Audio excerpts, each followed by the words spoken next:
Yes, thank you so much for that introduction, Hani. Hi, everyone. I am Yummy, super stoked to be here. I think it might be helpful to do a quick intro with everyone on our panel, just in case you weren't able to read their bios. I would like to re-encourage you, as Hani suggested, to engage on social media because we should be supporting all small businesses, but Black-owned businesses are really awesome. So again, I'm Yummy. I am the Chief Operating Officer at Everyspace, which is a community and communications platform, a social intranet. So anyone who's interested in community building or diversity, equity, and inclusion should reach out to me. And I'm also a venture associate at Republic. Republic's unofficial motto is profit to the people. So we believe that folks should invest in the future they believe in, and we provide access to highly vetted startups for them as a crowd equity funding platform. And I am going to pass the mic to Chris, and feel free to pass the mic to someone else when you're done. Sure thing. Hey, everyone. My name is Chris Lestrino. I am the founder and CEO of King's Crowd. In one very simple sentence, we are kind of building the Bloomberg data and rating service for the online private markets. We rate every deal from Republic, WeFunder, Start Engine, Seed Invest, so on and so forth, with the mission of empowering everyone to be able to invest into the private markets with confidence. Been at it for about 3 years. We've raised $2.5 million from over 2,100 investors to date. So anyway, super excited to be here. Obviously very passionate about this topic, something that's very near and dear to my heart. And I spent the last several years trying to build this market and make this asset class successful. So with that, I will hand it off to Eric, who has also helped us to get here. Oh, thank you so much for that, Yemi and Chris. Always a pleasure being on a panel with you. Yes, I'm Eric Cox. I'm a member of the Net Capital team. I run our West Coast operations, although there's fewer distinctions by demographics these days. But I am a huge fan of the space and the ecosystem. I believed in it a long time, been here for 3 years. Net Capital is a registered funding portal headquartered in Boston. We make it easy for people to invest in startups online and for entrepreneurs to raise capital online. So very much supportive of the private capital markets that Chris talked about. We are Techstars Investment. We had the good pleasure of hosting a few of King's Crowd's raises. I think their first 100,000 and their next million. So it's been a pleasure working with fantastic companies like Chris and King's Crowd. And I'll go ahead and hand it off to Ashley. Hi, everybody. My name is Ashley. This is a stacked panel. I'm super excited to be here. I am a Boston local and a 3-time founder. I started my first business when I was in high school, and I gave workshops and summer programs to middle school and high school age girls on self-esteem and leadership. I ran that for about 8 years, and today I am a startup coach at I Fund Women, which is really the go-to funding marketplace for women-owned businesses and the people who want to support them, with access to 3 main things: coaching, capital, and connections. So we do a lot with crowdfunding and funding women-owned businesses in general, and that's why I'm here, and it's kind of our thing. So I'm excited to be on this panel, and I'm going to pass it to Aman. Hi, first and foremost, I'll echo all of that and say this is a stacked panel, and also I'm so grateful to be here and in front of this crowd. So huge thanks to the organizers and everyone who got us this far. My name's Aman. I co-founded a company called Ministry of Supply. We are Boston based. In fact, I'm in our office right now on Newbury Street. So come by and see us. But we are a Boston-based clothing company founded out of the engineering principles that drive all of your favorite comfortable clothes, leisure clothes, pajamas, gym clothes, taking all that technology and applying it to clothes that you wear the rest of the day. So think super soft, stretchy, machine washable, driven by science and engineering, but ready for anything you can possibly throw at it. We like to say we use science to make the most comfortable clothing on and for the planet is our easier tagline there. So grateful to be here and excited for what I think the first question might be. Yes. Okay, let's dive in. So let me know. I posted something in the chat. I believe there's over 100 people here in the session with us. Surprised nobody has dropped their LinkedIn or their social media handles yet. It's a little bit weird to me. But you all have heard who we are. So I want to know who you all are, where you're dialing in from, what you're interested in, why you're here. If there's someone on the panel that you really love to meet, now's the time to target them in the chat because I'll be paying attention to that throughout the session. But as far as the first question, you know, all of you here have had experience with startups, have had experience with fundraising. I want to know what is the worst piece of advice that you've heard in terms of fundraising? So either that maybe you've even given that worst piece of advice, you know, when you were not any wiser. So anyone can feel free to answer that question. But I think it's important to know what we shouldn't be doing. I'm stealing first here for sheer fear that my co-panelists are going to have much better answers, and I don't want to go after them. The first thing that came to mind for me, and I hope I see some nods after this, is that you have to raise money at all. I think there's an opening premise with any sort of funding that everybody comes into it, and we're in this ecosystem. We're attending a Startup Boston conference. There's this kind of contagious energy and feeling around fundraising, and for the right company, it's awesome, it's energizing, it's motivating. But for the wrong company, if you don't start with the premise of should I or should I not be raising money, it's an opening premise that everyone should ask themselves before: what type of money, what type of person, what kind of money, what timeline, how much, valuations, sources, and everything like that can come second. But there's a question before that really needs to be asked and honestly answered. And I can go off of that. I was going to say something similar. I was going to say that, you know, venture capital especially isn't for all businesses. And a lot of businesses, if not even most businesses, are probably not even a great fit for venture capital. I think that there's so many funding alternatives like crowdfunding, grants, pitch competitions. It's really important to kind of understand the funding landscape and what is actually a good fit for you. And especially for newer businesses, I really think that crowdfunding is the way to go. So you can build out your proof of concept. You can build out your demand.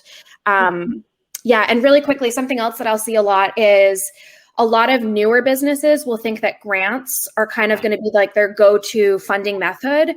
And I always encourage entrepreneurs to think of grants as like bonus money. And there's so many barriers to entry with grants. You need to be in business for a certain number of years. You need to have raised or made this much in revenue. And that's why I always say, like, you know, that grants in particular are probably going to be something that come later on because they really supercharge existing businesses with existing traction. So a couple different thoughts, but big misconceptions overall are grants are not always for new businesses. And it's really important to consider your different methods of funding. And if you even need funding, because VC, as much hype as it gets, might not necessarily be the best fit for you. Ooh, Ashley, so many oh, Chris, yes, dive in. I was going to say, if Chris and Eric don't have anything, but go ahead. So what I will say is when I was starting out building King's Crowd, I was told so many times that, you know, raising capital online will never be as valuable as raising capital from venture capitalists, and that, you know, you should go through the traditional paths, and that's going to be the most powerful, effective way to have these institutions invested in you early on. And what I found was quite the opposite, right? So went the other path anyway. We have 2,100 people who are ambassadors of our business. Many of them have become our early customers. Many of them have provided product feedback. We've ended up hiring employees out of folks that we just found through that network who put in $100, $500 and joined our journey. It allowed, you know, we talked about the friends and family round, right? I don't have rich friends and family, but I did have friends who could put in $100, $500 and get that first 10 and 15K to kind of get us started. And for me, so much of seeing that 2,100 investors have backed us early was really a sense of product market fit. It's what's helped us grow to 400,000 total subscribers. Their dollars have been so incredibly valuable, and many of them have gone from writing $500 and $1,000 checks, folks who I just met through these online platforms like Net Capital, like Start Engine, now Republic, and now they've gone on and they've invested 50 and 100K in us because they've watched our progress. So the value of raising capital online is really, really powerful. Retail investors are an extremely powerful base of people to raise from. And so don't feel as though the only way to raise money is from the traditional paths. And if I could just bring us home for a moment, because I think those are phenomenal pieces. I was going to go with the non-accredited route because we were advising companies when I was practicing at Cooley not to accept non-accredited investors because of the rescission right that comes with it. Obviously, we would love to amend that advice to say do not accept non-accredited capital outside of a registered funding portal, a little bit more nuanced and a little bit more doing. I think what I'll go with is convertible notes, convertible debt, and debt instruments up front might not always be the best first round. I think a lot of folks are really excited about safes and different creative ways to raise capital without valuation early, and there is merit to some of those investments. But I think if you think about a debt holder and an equity holder, they're two fundamentally different motivations. And to Chris's point, a debt holder wants to make sure that they get their interest payment. As long as your company is alive long enough to pay the interest back on my loan, that's a win for me. But an equity holder is, like you said, customer feedback, sharing on socials. We've seen people raise capital by selling equity, and they've had their people go out and really encourage distribution and leverage their relationships, tell their friends to invest because that supports their investment. And so I do think there's something to be said about valuing the company at a reasonable rate early, accepting some dilution, and bringing in people as true equity holders and supporters, and really join the family and for the long-term upside. Oh, sorry, one more thing I have to say. I see entrepreneurs all the time overinvest early in intellectual property. I love IP. I studied intellectual property strategy. Intellectual property is fantastic, but it might not be the first thing that you do. It breaks my heart when I see really promising technology companies overspend on IP early, have no money to defend the IP if they even needed to go to court, and then they're just incredibly protected companies that ultimately cannot raise more capital or sustain the business going forward. Sometimes you just go out there and outcompete, and that can be uncomfortable, but sometimes that's the answer. All right, that's all for me. Thanks. Yeah, I appreciate that so much. I think Aman, Ashley, Chris, Eric, already big gems have been dropped. And I think, Ashley actually touched on this a little bit. And I'd like us to think through who is a good fit for crowdfunding and who isn't a good fit. And, sometimes, as we've mentioned, like there are different types of crowdfunding, right? So there's different types of platforms. But I think it might be, important to kind of think about, are there certain metrics or certain KPIs a company should have reached in order to even think about bringing on retail investors? And like I said, I know we have a couple people here who have gone through the process. Chris multiple times has gone through the process. But what do you all think makes a company or a group of founders a good fit to crowdfund? I can go first. I would say that what makes a company really a good fit to crowdfund is, truthfully, that they've done the prep work. I don't think that it matters if you're a product-based business or a service-based business. You can get creative with your rewards. What matters is that you are doing the prep work and you are really engaged with your network. And if you're not engaged with your network, you're re-engaging with your network, or you're networking to build your network. And then I think if you're doing the prep work and you are, really following the process, at iFund Women, we have a whole process on how to crowdfund. Women who coach with us and who crowdfund with us raise 27 times more than the industry average. So there really, really is a strategy. If you're following that process, you're going to be successful. I always say that the most prepared campaigns are the most successful campaigns. Yeah, and I could hop in on that. Couldn't agree more with Ashley. The other thing I would say is, I think this is a great fit for nearly all companies. The question is, you kind of have to understand where you are in your life cycle. So if you are a pre-revenue, pre-product company, then the reality is you're going to have to work more to bring in those early adopters and investors who are going to give you money because you've proven less. And the reality is most investors want to see that you can actually execute with the dollars that you raise if they don't know you. If you can meet angel investors, network with people in Boston or whatever community you're in, if you can engage with early customers, whatever it may be, you have to get those early adopters. You have to drive those first dollars. I can tell you when I was starting out, I had nothing, right? I had an idea on a piece of paper and a pitch deck, and I was saying, here's what we're going to build. And so it was really hard. It was a slog to raise that first $120,000. And the next million was much, much easier once I had thousands of paying customers and tens of thousands of subscribers. But when I didn't have a proven name or brand just yet, I really had to go out there and prove myself by being able to bring dollars to the deal, by literally, scourging the earth looking for people that would invest in our deal. So do know that if you're going really early, it's going to be harder and you're going to have to put more weight on yourself to get those dollars in the deal. Once you're kind of, traction generated and you're showing some revenue growth, that's when it really starts to take off, because now you have a strong consumer base. You have people who are looking at your brand and see that you've executed. And so even if they don't know you, they say, hey, here's an operator who can make things happen. I'll back them. So that's the big thing that I would call out. It's just know where you're at in your life cycle, and that it is going to be harder if you're super, super early. But again, you can still be successful. You just need to put in more of the work. Yeah, go ahead, Aman. I won't add anything insightful. All I'll do is reiterate what I think Ashley and Chris have landed on here, which is not your question, Yemi, was who. And I think Ashley and Chris both touched really beautifully on when, which I think is just as important of a question as who. I think who could be anybody, and the when question becomes much more important, saying what's the right time. Ooh. Okay, so I have just gone ahead and published someone's question, which was, what exactly is prep work?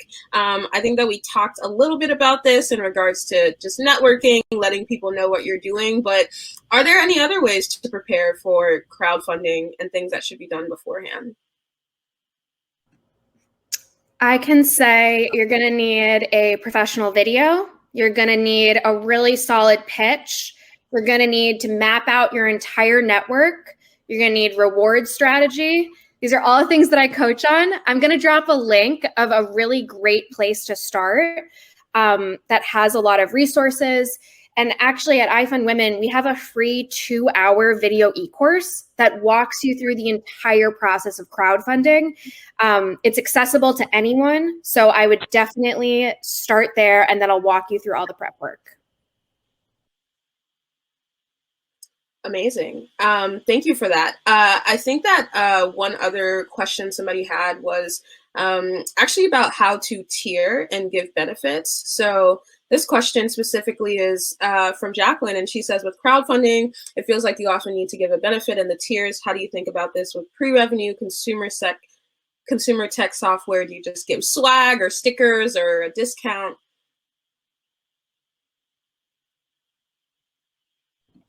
I can also hop into this one unless somebody else wants to share. I always say, really get creative and look at your network. And so like when I look at my network, I have a lot of like women in our mid-20s. And I think about, okay, what are my friends actually like to spend their money on? We like to spend our money on yoga, on restaurants, on, whatever. We don't have kids. Like, we're spending our money in different ways than parents might.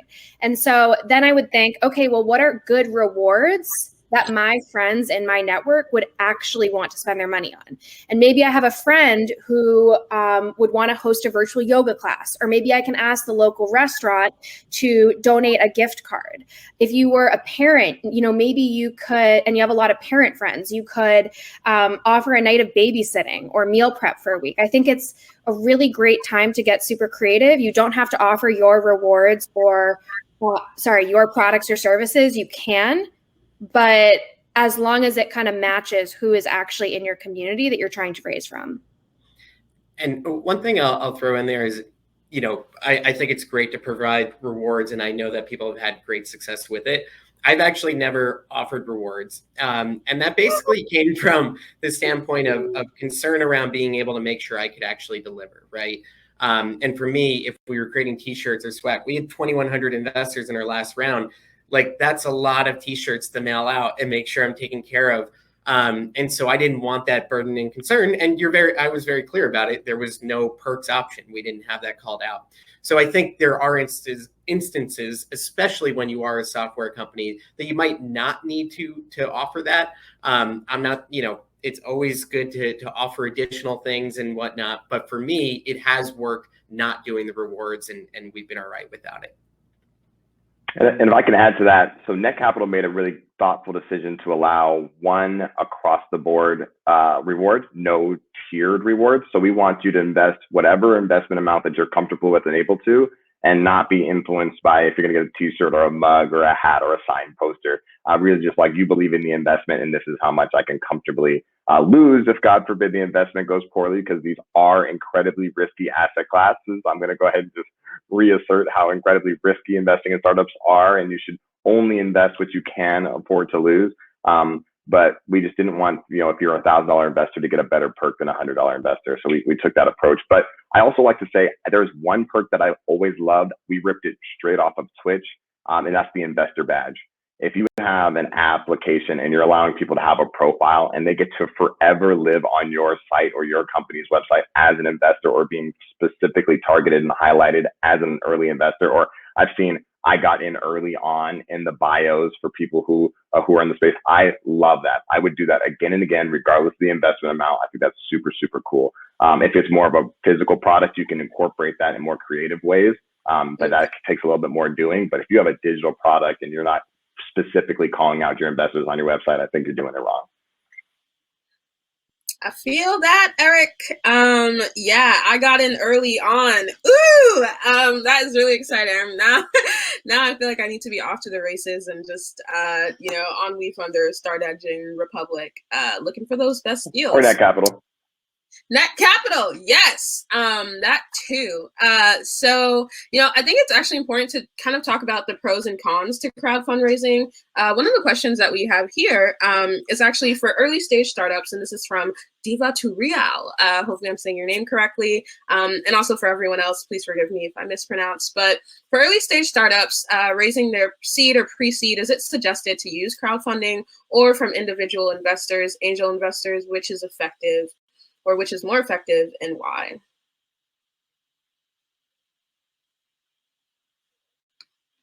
And so this might be an appropriate question. I'm not sure if anyone here took angel investing money or had angels on their cap table. Go ahead, Aman. I'm happy to chime in here. I mean, I think one other option is that it doesn't necessarily have to be an or. I think for us, we did actually both simultaneously, and they actually kind of fed nicely off each other. They were happening at the exact same time. We had a Kickstarter platform in our first seed round raising at the same time, and the Kickstarter platform took off and did really well. And at the same time, then it was a lot easier to close a lot of those angel investors. So I think I would kind of maybe open the premise of saying, does it have to be an or can you pursue both routes? And they serve very different purposes, right? A non-equity crowdfunding, which is a product-focused crowdfunding, it's effectively pre-selling your product, right? It's revenue, which is the original form of equity or of funding, right? And then angel funding, which was kind of to build capital for product and cost of goods, and then capital for burn or building, right? And I think kind of thinking of those in two separate camps may help to educate what type of money you want to raise and when. And to Aman's point about doing them at the same time, there's kind of a running joke in Silicon Valley that investors like to be first to be second. And so if you do have that angel check secured and you can funnel that check through a platform, traction begets traction. It makes every investment following on to that easier. We've seen it on Net Capital, where if you have $150,000 check queued up from an angel investor, you can encourage them to run that through a platform site, and you can do the digital marketing and earned media around that and really get people excited. You can re-engage the investor base with that new exciting material. I think that's an effective strategy as well. Yeah, I couldn't agree more with you, Eric. Same thing here. So we actually funneled our angels and folks that we didn't know from the online marketplace all into one deal. So with equity crowdfunding, it's an opportunity to bring angels, who might write larger checks, and folks who could only write $100 checks, and put them all into one round. And those actually really help to create a catalyst for creating that excitement, to Eric's point. So I don't think it's an either or. I think it's, everything can actually all happen in one. Yeah, that's really awesome. So thank you to everyone who's engaging in the chat. Just want to do some quick housekeeping. So someone dropped a Q&A about where can they find the 2-hour video, and actually put the link in the session chat. So that's ifunwoman.com/startup-crowdfunding. And then we do have some questions about securities and also so about securities, there's a very long question here. And I think we do have somewhat of a securities expert in Eric on the chat. And so I'm just going to go ahead and share this so that people can kind of read and digest it, because it's quite long. But Samir asks, in Canada, under Ontario's 45-108-108 crowdfund exemption, the issuer incurs significant accounting costs after raising $250. review engagement, and then 750K IFRS audits. This becomes hard if the issuer's business model is driven by long-term investments that require costly evaluations as part of the audit process. Perhaps the SEC is better, but have any of you experienced an issue along these lines, i.e. prohibitively high compliance costs due to crowdfunding? And if so, what did you do? I'd love to dive right into that. I'll start off with, of course, this is not legal, financial, or tax advice. I do not represent you or your company. I know nothing about Canadian law or Ontario. I imagine it might have its own law as a separate province. But here in the United States, under federal securities regulations, there are different accounting requirements depending on how much you were trying to raise. And so there have been some updates on March 15th that changed some things from the initial securities regulations provisions. But under the current framework, you can raise up to $250,000 in the United States with just self-certified financials. That requires a CEO certificate. There are interesting pros and cons to starting off with a $250,000 raise, especially with regards to follow-on raises. You immediately have to go to an audit. You are capped at $535,000 on your follow-on raise. So you definitely want to speak with the portal or securities counsel if you want to make sure that you're doing the right thing that's best for you. The next level that you can raise at is $1.07 million. So that's $1,070,000. And that's with just a CPA review. And I know a lot of the platforms, including Net Capital, have CPAs that we can recommend that do this work all the time. They're cost effective and move quickly, and they can review your financials, and then you're able to raise up to that $1,070,000 mark off on the first try. And then there again, more nuance. We could dig into your specific example. And then the last piece, which is new, which is like Christmas came late again in March 15th, and that is the increase in the maximum that you can raise through regulation crowdfunding under 4A6. And that is you can raise $5 million with audited financials. Now, of course, an audit takes more time, it's more costly, but you could go straight to that $5 million mark. I generally, and again, I don't know your specific circumstances. I'm happy to talk offline, but I generally recommend starting off with that $1 million mark. The CPA review is not a massive hurdle. Selling out $1 million round is incredible social proof and momentum. And at least at Net Capital, you can access the capital as it comes in. And so you can actually use the money that you raise to pay for the audit, prepare for the next raise, and you can go straight from 1 million and raise 4 million more. So there's a lot that I dumped on you there, but it's pretty streamlined accounting processes, and I'm happy to dig in deeper if anybody needs that. Yeah, and in my experience, so for a review, especially if you're a really early days company, it's going to cost you $1,000 to $2,000. For a full audit, it's probably going to cost you in the range of $3,000 to $5,000. If you already have a big business and are doing millions of dollars and you don't have cleaned up financials, it might cost you, north of $10,000. If you're really kind of, haven't taken care of things and have a complex business at this point.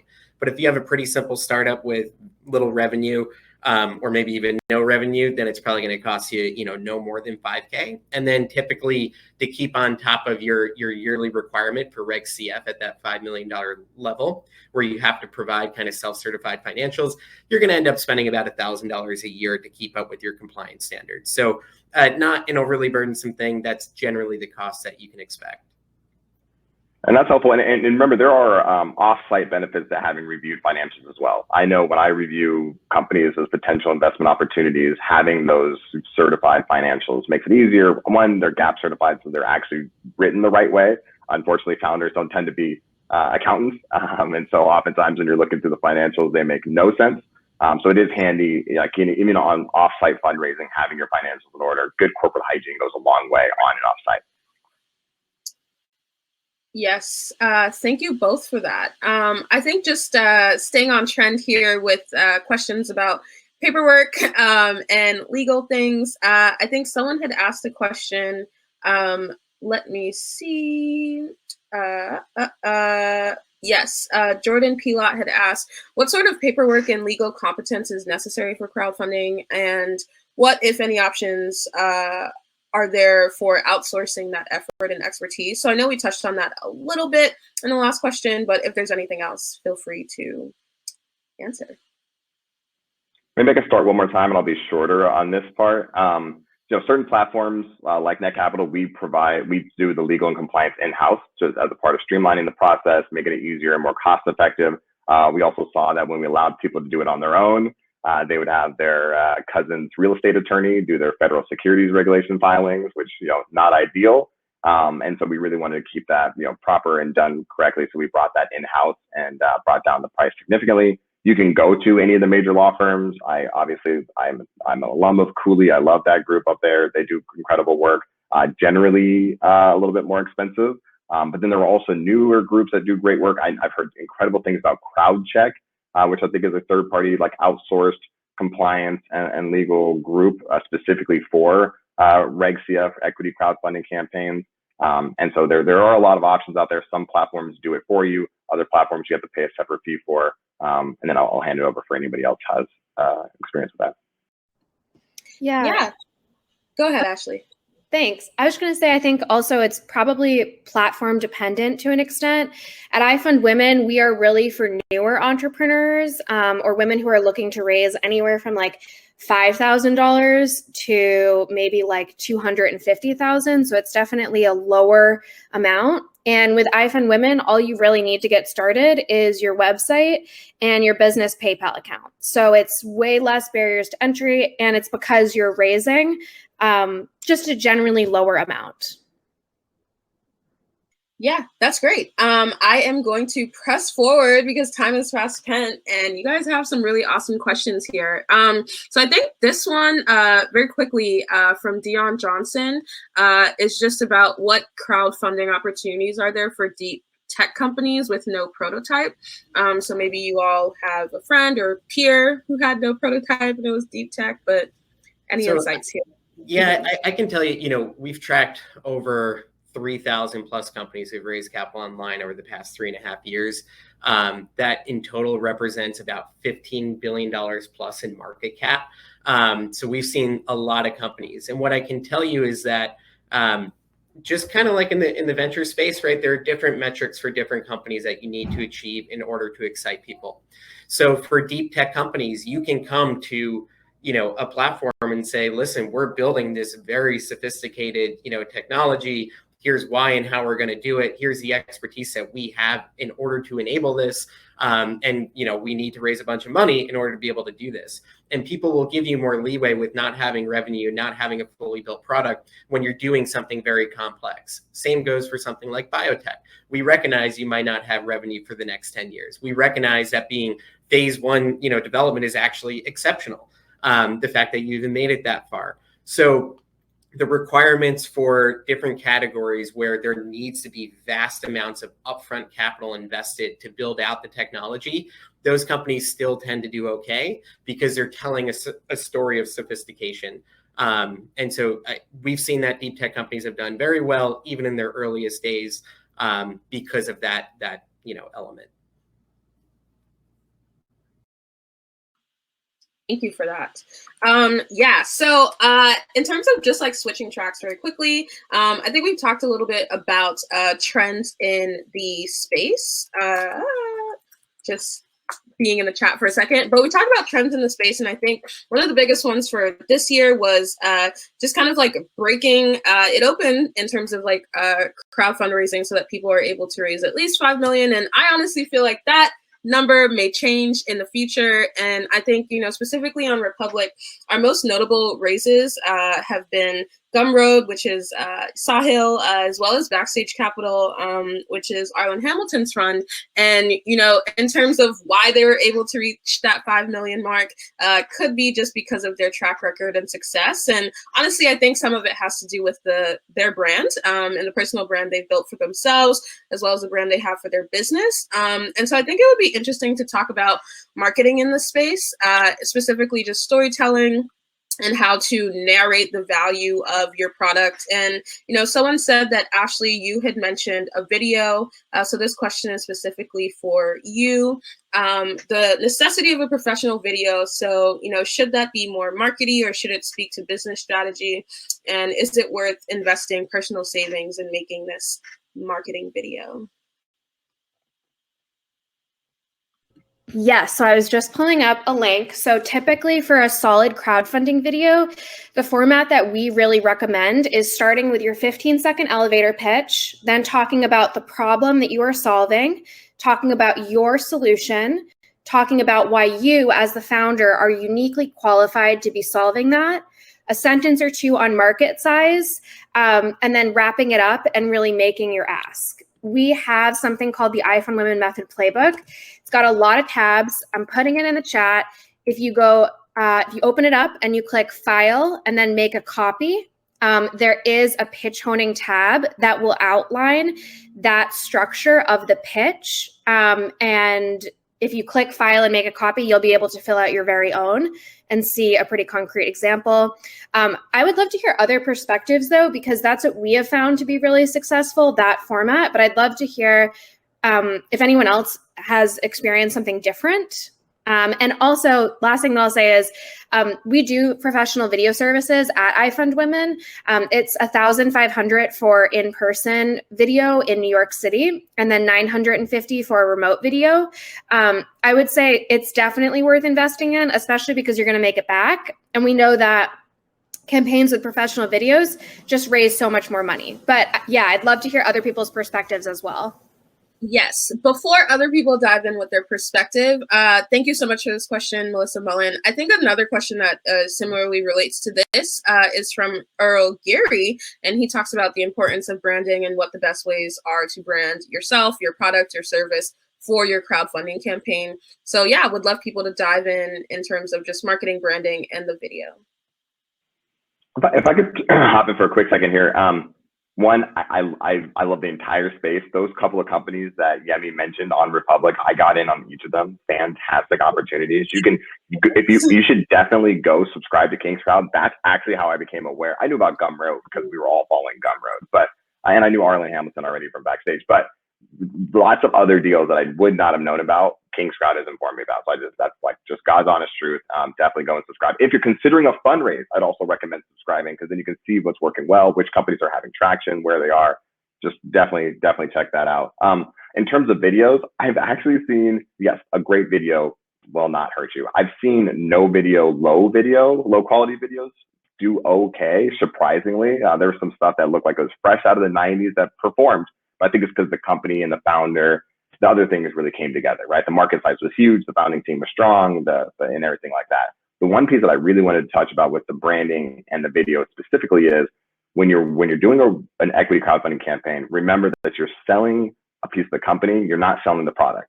That's where I've seen mistakes made. People trying to use their product video and their marketing materials they already had and try to shoehorn that into a Reg CF campaign. You are not selling your product, you're selling a security, and that's ownership in your company. So really, like I think what Ashley said is exactly right. Problem, solution, team, market size, that's selling a security, not features of the product, speedy delivery, any of the other things that might convince a customer to convert. That's great. Chris, just because you've done this multiple times, how do you think you've distinguished yourself in the space? And I would also love to hear from Aman. I think that, in terms of, I think the tagline, adding science to the making of clothes and, just what I've seen you all in terms of Ministry of Supply, just kind of how you've blown up and grown. Like, how do you think you've been able to distinguish your startup and your ventures? So I do think a big thing is helping people understand your value proposition. Another note to the video, definitely you should have a video, but if you're going to have a bad video, you might almost be better off with no video at all, because it can make you look unprofessional if you decide to spend, $200 and have your friend do it, and now it looks really, really bad. That is one thing that we have seen. But nonetheless, for us, we're in a new market with a new product and allowing people to invest in something they've never been able to invest in, which is startups. So it's a big leap to help people get from zero to investing in your company. They really need to understand your value proposition. They need to understand why you're the right team, why you're the right company, all of those things. And so for us, part of that is just driving dollars into the deal to build confidence from others that, okay, you're able to execute and raise capital. And then part of it is really telling that story and building a strong brand. So you're going to want to spend time getting your pitch deck designed well and having that good video and making sure your offering page makes sense and show it to other people, right, in your network that aren't you. because you're in this every day. So you think it all makes sense and that you have the perfect story. And then you show it to them. They have no idea what you actually do by the time they've read through, your offering page and checked out your videos. So make sure that to someone who has never heard of you before, it's going to make sense and you're telling your story in a compelling way. Those are really the main things. It's just doing a really good job of explaining who you are and what you're up to and why you're solving a really interesting problem. And then the other thing that I'll note that we've seen works really well, there are new firms popping up like the Aurora Project, Digital Niche Agency. These are folks who will actually professionally work with you to market your deal on Facebook and LinkedIn and all of these different social places. And I have seen that they have had great success. So you should definitely check out those firms as well to help kind of market and tell your story. Yeah, I'd only add one thing, and I'll echo all of what Chris and Ashley said as well. And Eric, I think you made a particular point that stuck out to me, is saying kind of who's that end user, who's the end goal of it. If it's crowdfunding and pre-sales, then you're selling the product, right? You're pre-selling the product. If it's crowdfunding from an equity standpoint, you're selling a security, you're selling a piece of your business, which also means you're selling a relationship with yourself that you'll have over time, right? As defined by whatever parameters you set that relationship to look like. But in either case, I think Chris's point on kind of value creation stands true, and say, what authentically are you doing, right? What are you actually kind of bringing to that person, and how are you helping their life? So I do think whether it's a high production value, video for a crowdfunding campaign, or whether it's just a couple of lines of copy on, a memorandum, in either case, that authenticity will shine through. And we have this kind of saying that not every great product wins, but only great products win. And really thinking about that and saying, how do you make sure that your kind of whatever makes your product special shines through? It's deeply authentic and very, very raw, and that great production value doesn't cover that up, which I've often seen happen, or you don't get distracted from the end user's goal. So a lot of great points there. I'd probably spend more time echoing yours. Yes, that's fabulous. And you said you were in your office, Aman. Where's your office? We're in Back Bay, just a block away from our store. It's quiet here, but it's just wonderful. Yes, the full tour. Yeah, and the store's only a block that way. So it's if you're ever on Newbury Street, come by and say hi. That's amazing. I will be on Newbury Street this week, and I will come say hi. If anybody else is there, let me know. But yes, thank you so much for that, Aman. I think it'd be really awesome to actually talk about just organizing your cap table. So we did have one question from Manish in the chat, and he was asking if there are thousands of crowdfunding investors, how difficult / how much easier is it to pay off / have a cleaner cap table? And, I think a follow-on question to this would just be like how traditional investors and venture capitalists view a startup that has previously crowdfunded. So whether you all have had to deal with that, if you feel like you're badly perceived, if you crowdfund, any insights there would be helpful. I'm happy to start here. So first off, I've become very tired of hearing about this administrative burden. Oh, this is terrible. Your life's going to be so difficult if you raise a bunch of money, right? Because you have a lot of names that would be on your cap table. But even better than that is the fact that that's not actually the case. So when it first started out, most of the platforms weren't actually set up to have all of those individuals be basically under one line item on your cap table. Now nearly all of them have, because of some new rules that have come out and new technology that's come out. But Net Capital, which was actually the first platform I used from the beginning, has had basically the structure that Eric could get more into, where all of those investors are housed under one roof. And the really nice thing is that basically on a quarterly basis, I send out an update to all of our investors. I send them an update through an email. I give it to Net Capital. They send it to all 2,100 investors. And usually, other than 2 to 3 emails saying, congrats, that's great, how else can I help? There's really nothing else that I have to deal with. So my cap table is clean. And it's a pleasure dealing with all of these folks. And oftentimes they just want to help. But other than that, my life has been very, very simple managing these 2,100 investors. It tends to be those few larger checks actually that give you more of a hard time, where they're calling me all the time and want to chat with you. So I will tell you that having 2,100 investors, first off, has not created any complexity on my cap table. And second off, has actually been a real pleasure. Well, you just love to hear it, guys. You really just love to hear it. That was something that was important to me from the very beginning. I had reviewed cluttered cap tables before. This was, before joining Net Capital, from a from one of the 3 venture funds I worked with.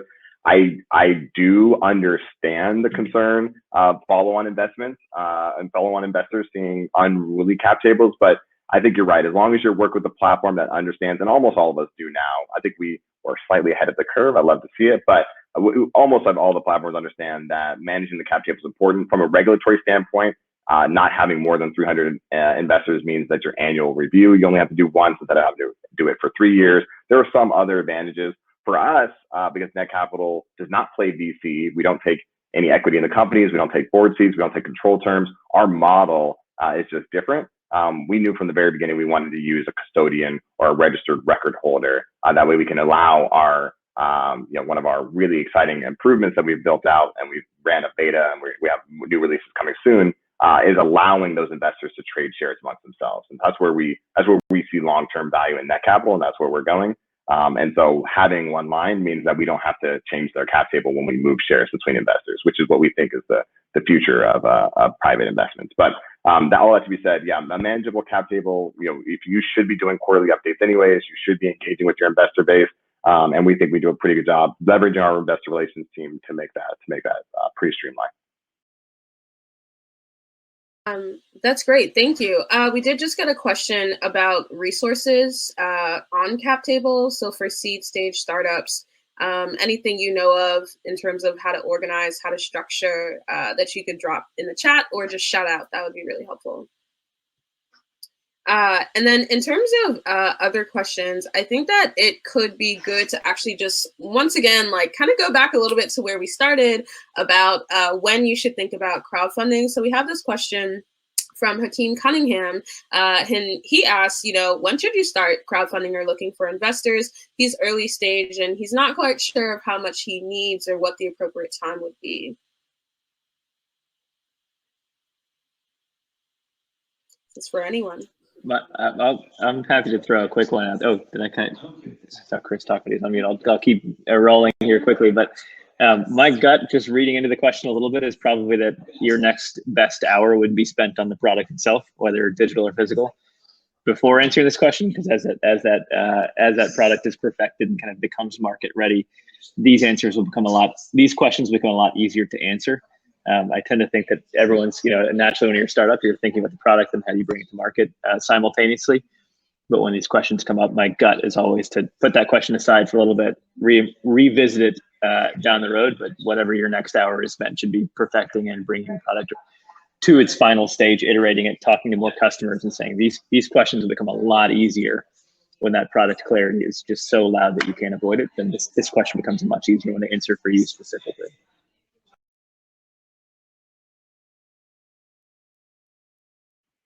Thank you for that. Yeah, if you mind if I circle back to the cap table question super quickly?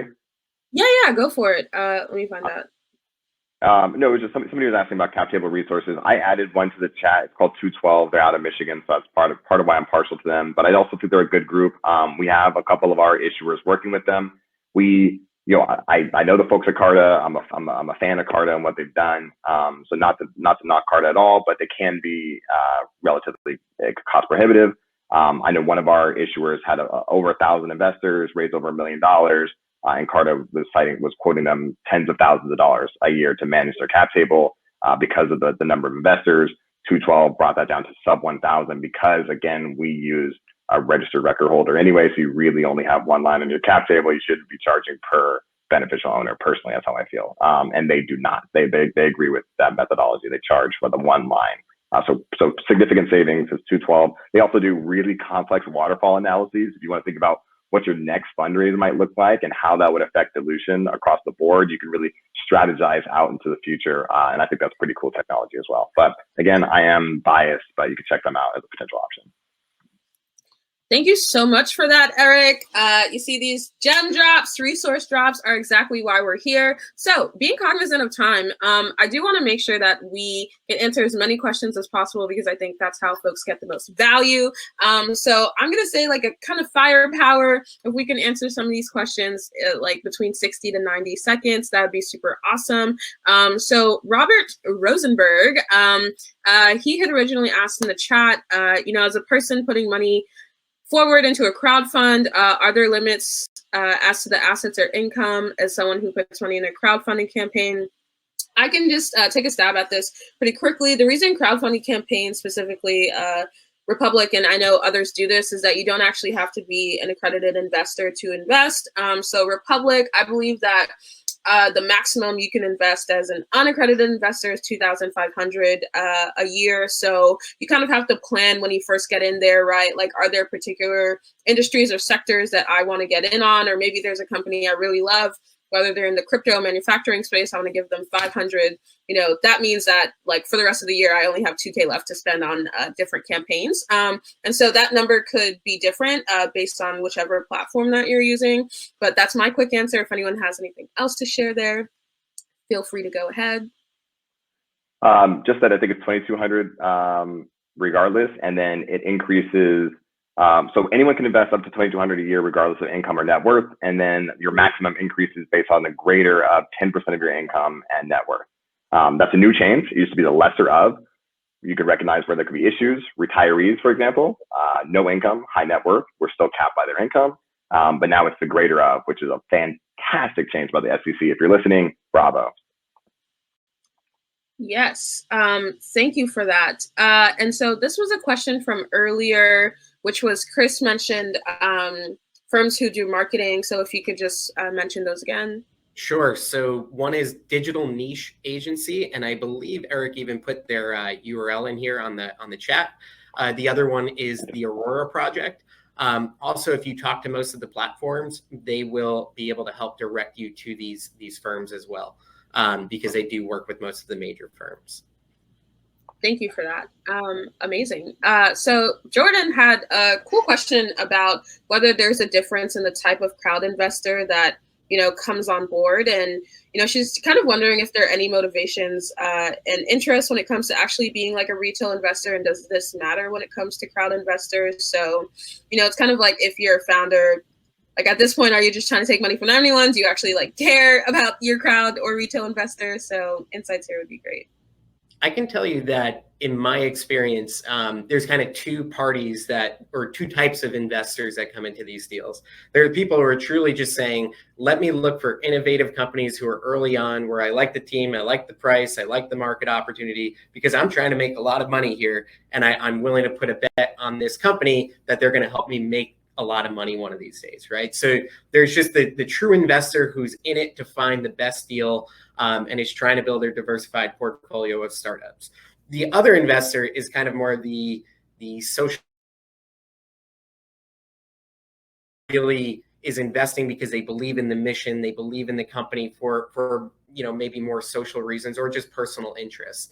And I think both of them really have a role in investing in your company.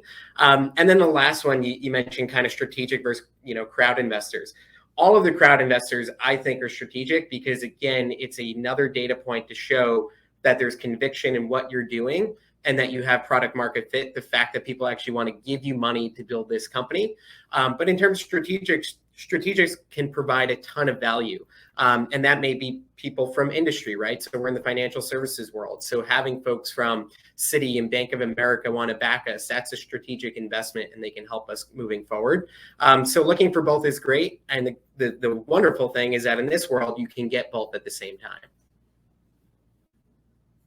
Amazing. Thank you for that. Okay. So with 5 minutes left, I think they were just a few more questions that I would just love to pull. I think somebody had asked, this one is a little bit long, but maybe if we can give just a quick touching on this, because it sounds like they need an answer.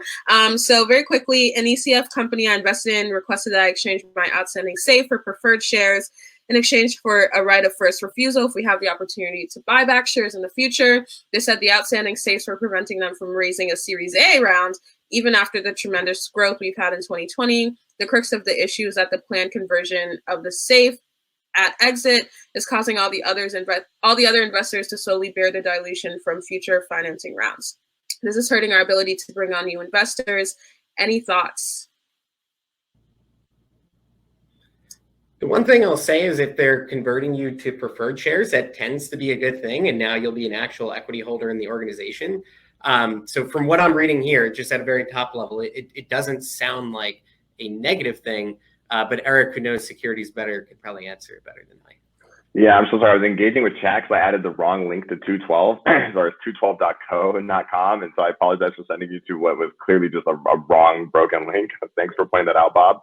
I haven't actually got a real grasp of what's happening here. I think my main takeaway is you do want to make sure you know what you're buying when you are investing on these platforms. Of course, Net Capital sticks with common stocks. You don't have to figure out if you're getting a revenue right or a SAFE or preferred shares or common stock. We just stick, it's founder-friendly common stock every time. So it's a little easier on Net Capital. But in other companies, if you're getting a SAFE, which is just a simple agreement for future equity, great agreement created by Y Combinator, but it does have conversion mechanics, and those can make changes down the line. So that was my long spiel for not having read this, but I don't know what you're going through right here. I'm so sorry.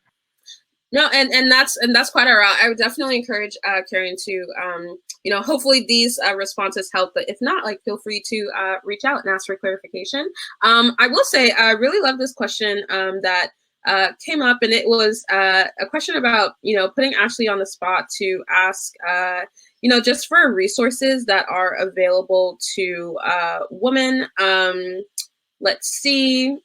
Seems to be missing, but I would just like to say, I think the speaker diversity in this panel has been pretty awesome, but I think if anyone has any resources for either underrepresented founders or women specifically, or anything that they know of that could be helpful, feel free to share now.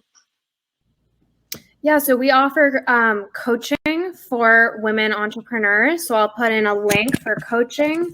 You can work with me. I coach on pitch honing and crowdfunding and all that good stuff. And then we coach on just general, marketing and tech product, all the really important things that you need if you're going to be fundraising. And one quick thing I'll say, all of our data, what it shows is that whereas traditional venture capitalists are deploying 1 to 2% of all funds to females and even less underrepresented founders, we're finding in this space, Republic, WeFunder, all of them, that about 25% is going to females and underrepresented founders. So a much improved ecosystem that will be more willing to back you, unlike the VC environment, is what we're finding.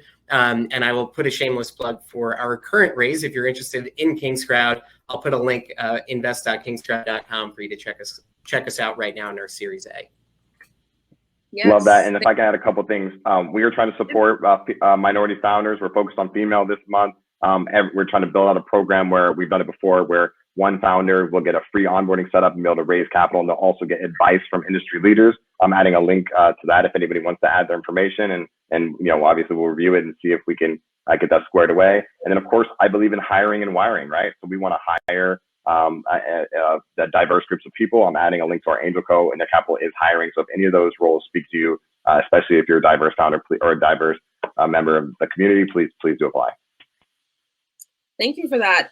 Yeah, I just want to, really appreciate the panelists. This was fire. I took away so much. I learned so much. Also want to thank everyone who was asking questions, very engaged in the chat. Would definitely recommend, keep these conversations going. Save those links, click on them, fill it out, get resources. But thank you so much for this, and thank you, Hani, for organizing this event as well. Thank you, Yemi. Great moderating. Thanks, Hani. I second all that. Thank you. Yes, thank you. Thanks, team, panelists. Thanks, guys. Yeah, you did amazing. Thank you, everyone, for being so engaged, both on the panel and in the audience. Really appreciate it. Appreciate everyone attending and participating in Startup Boston. We are entering a lunch break for the conference itself, but keep an eye on the sessions that are coming up later today and throughout the week. Have a great day, everyone. Yes, thank you. Thanks, everyone.